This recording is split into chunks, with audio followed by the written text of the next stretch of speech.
Hiya, it's Joe here. Another little vlog on how Danielle's doing, just really quickly tonight. She continues to improve, and there's a long way to go. Her speech is still really difficult.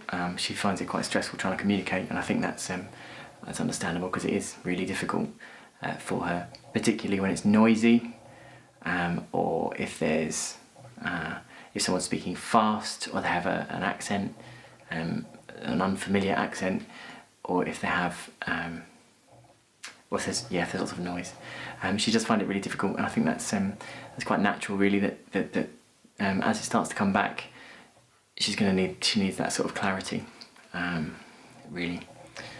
The physiotherapy, the speech therapists have been talking about transferring her out of the hospital she's in at the moment, and there are options, a couple of places they're looking at, both of which are over an hour away from our home. She's really not keen on that, and neither are we actually. She continues to improve, so it depends what they think when they see her on Monday, really. But she might be transferred, which would mean that we couldn't see her every day, that there's no way really I can justify 3 hours of travelling in Noah's day to take him to see her for 20 minutes and then come back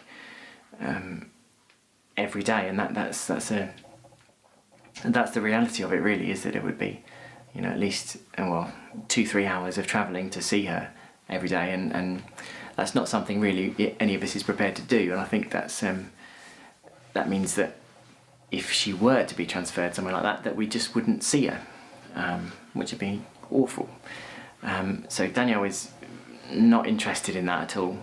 She's not interested in being separated from us.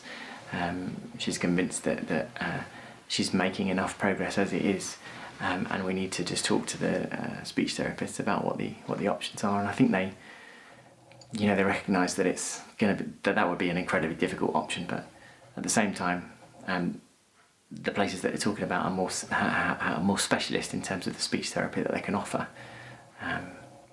It's difficult because I'm often not there for these conversations because they happen at different times of day. You don't have appointments when you're in hospital. The people just come by when they have enough time, and that's actually quite a difficult way to work for when the person that you're talking about isn't able to communicate effectively what's been said.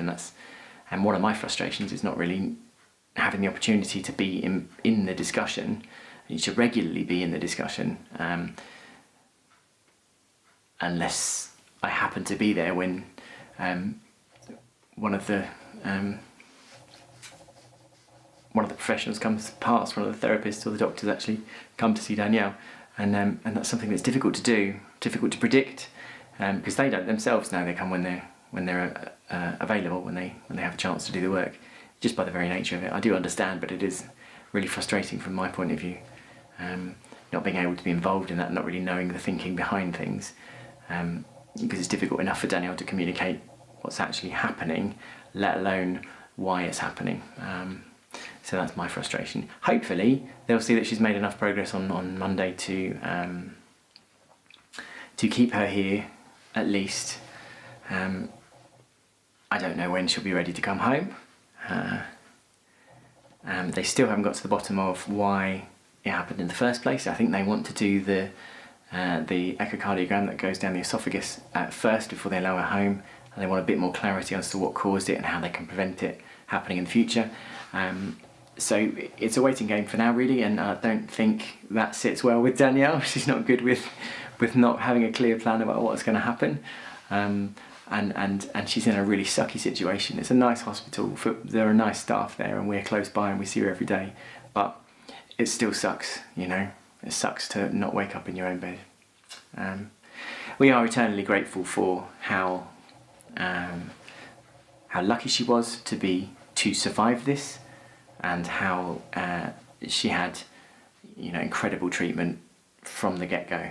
That really saved her life and saved her future ability and her brain from significant damage, and we are incredibly grateful for that. And I know that there are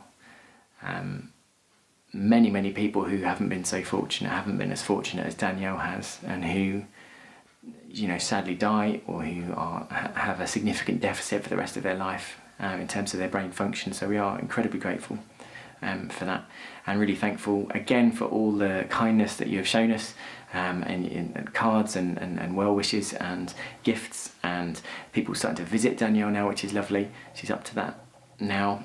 Really only about a 10-minute sort of quiet, gentle visit. Do let me know if you want to do that.